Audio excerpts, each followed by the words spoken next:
Soko okwebaza okweyanza Ssaabasajja Kabaka olwa bino ebigenda mu maaso, abaami be ab'amagombolola abafunye entambula, ate ne neebaza ne Katikkiro n'abakulembeze bonna. Omulimu guno mulungi ddala, tusimba nnyo Ssaabasajja Kabaka ate nga bannabuddu, era tuli basanyufu nnyo ddala okuba nti Ssaabasajja ate mu buddu mwali enkoni, era twagala bannabuddu omulimu ogenda mu maaso tugende nagwo ogw'okwagala Ssaabasajja Kabaka ate n'okukuuma Namulondo.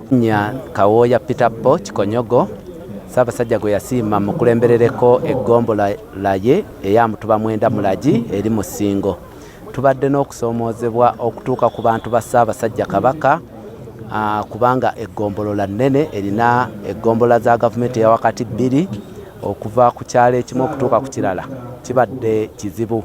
Tulina amasomero mangi ate nga tulina okutuuka mu masomero ago n'abantu ab'enjawulo, kati nga kituzibuwalira, naye ketufunye entambula tugenda kulaba nga tutuuka ku buli muntu wa Ssaabasajja Kabaka.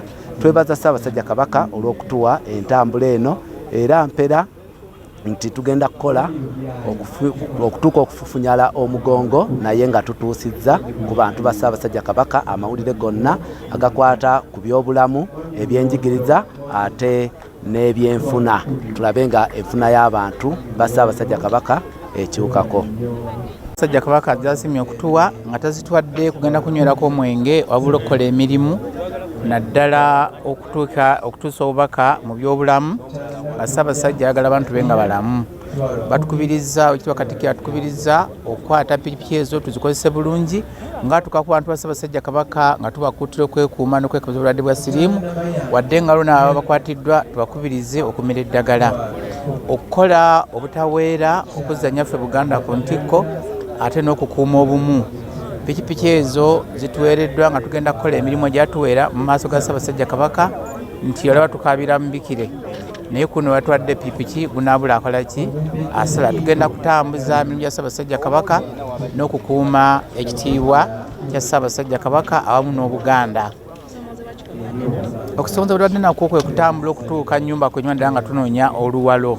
Ate n'abaami abaffe nga ffe ab'amagombolola badde batuyisaamu amaaso, bamu nga bagamba mufuniramu wa Kabaka abawaaki, naye kati ekyo kiweddewo, ebibuuzo ebiweddewo ddala tulabidde ddala nti obuweereza bwaffe bulimu ebibala ebirungi, pikipiki tuzifunye ate nga tukyazifuna, oba oli awo n'abala balifuna ku mmotoka balibeera baweereza mu kiseera ekyo.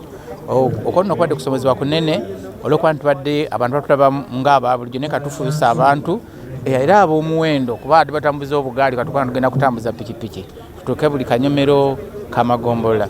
Kino kizzaamu nnyo amaanyi n'essuubi n'okulaga nti Obuganda butambula era budda ku ntikko. Tugenda okwongera okubiriza abantu okwongera okulima emmwanyi n'okuba nti ddala bakuuma ennono n'empisa. Wakati badde batuyita ku mikolo nga okwabya ennyimbe nga tusobola kutambula tugamba wala, naye akati tugenda kwabya ennyimbe tusoboka wa Ssaabasajja Kabaka ku bantu be.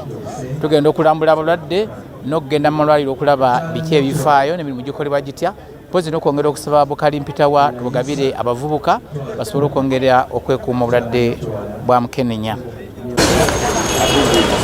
Katikkiro atuuse era nga bwe bagambye emu bbiri ssatu tutandike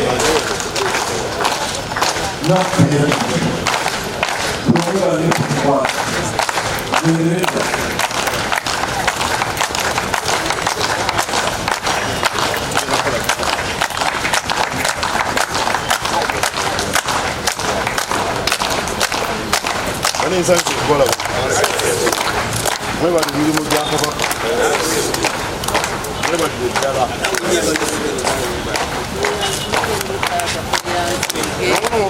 obulungi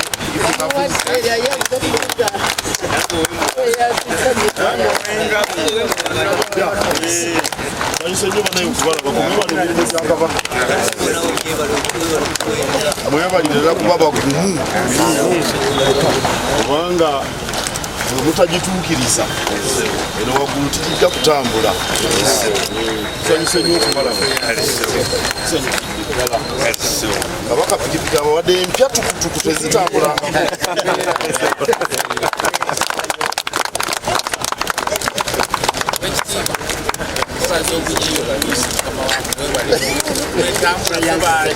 mwebali bana emirimu gya Kabaka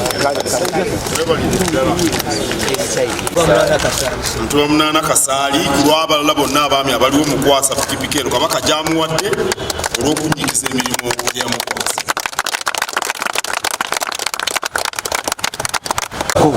Abaweereza ku minisitule ya gavumenti ez'ebitundu nga twagala bazitambulireko balondoole emirimu nga bwe gitambula mu ggombolola ez'enjawulo. Nga bwe mumanyi tulina amagombolola 17,500 mu Uganda naye minisita ali omu tasobola kutuuka buli wantu okutuusa obubaka mu ggombolola zino ez'enjawulo, kyava abaana bano abamukwatizaako.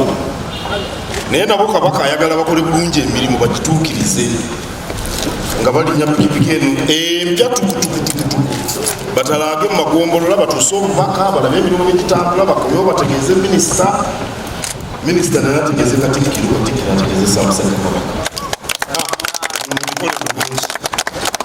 era nkwasa Kasirye obutiku nsonyiwe anti obutiko n'envuma era ow'envuma pikipiki eno n'abalamu enamba kwasiza mukole bulungi emirimu gya Kabaka.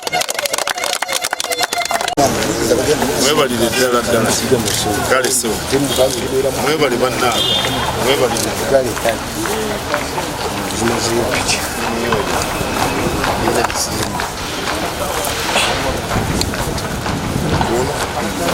akati minisita ngambye nja kukwasa omu ng'akabonero aka bonna era bwe naamala okukwasa omwami ono mwenna ajja kuba mbakwasiza pikipiki ze.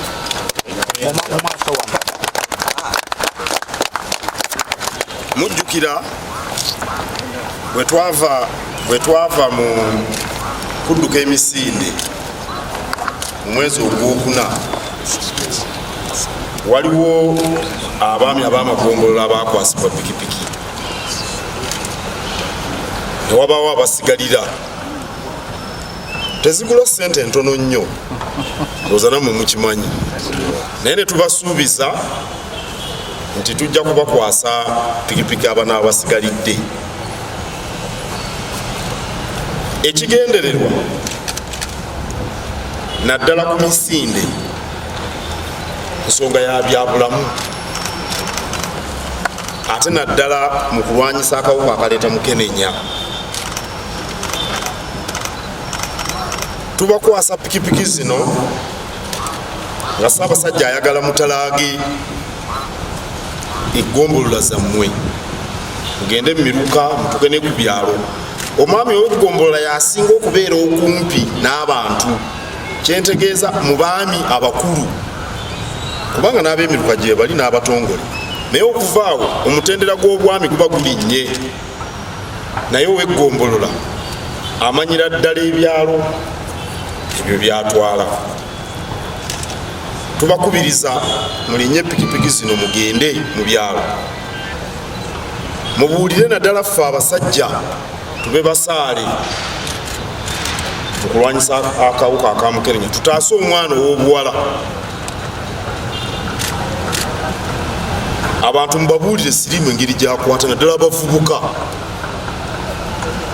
temusonyiwala kubanga siriimu naye tasonyiwala bw'aba akwata omuntu. bwe munaasonyiwala akawuka kano abantu bayinza obutakategeera ddala abavubuka bano abatalabangako muntu wagongo balalwa siriimu bano n'olwekyo mubabuulire beewale Mukenenya kasita tunaagoba Mukenenya wano ntubabalamu olutalo lw'okuzza Buganda ku ntikko kujja kuba kumenya mu jjenje kale bakwasisa